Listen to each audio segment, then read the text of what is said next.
দেখুন, আমি তো সংখ্যালঘু ভোট পাওয়ার জন্য কোনো আবেদন করিনি। ববি হাকিমদের রাজনীতি মুসলমানকে মুসলমান বানিয়ে রাখার রাজনীতি, মুসলমানকে মনুষ্যত্বের মর্যাদা না দিয়ে তাদের ভোটার বানিয়ে রাখার রাজনীতি।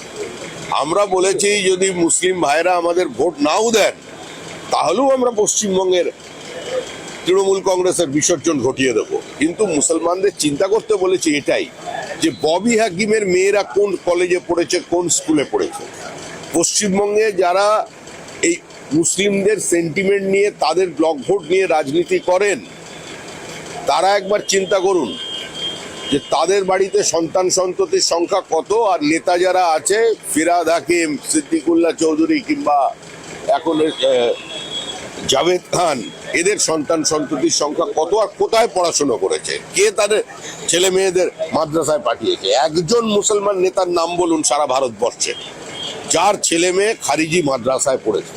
সুতরাং ভোটের সময় তাদের কথা মনে পড়বে, ভোটের সময় মাথায় ফেজ টুপি পরে তারা পৌঁছে যাবে, চলবে না। আর ববি হাকিম তো এরকম ছিলেন না, উনি তো দুর্গা পুজো করেন, উনি তো নামাজি হিন্দু ছিলেন। আমি তো ববি হাকিমকে জানি নামাজি হিন্দু বলে। উনি এত বড় দুর্গা পুজো করেন, আবার তারই সঙ্গে এরকম ধর্মপ্রাণ একজন মুসলমান, ওর এরকম পরিবর্তন হচ্ছে কেন?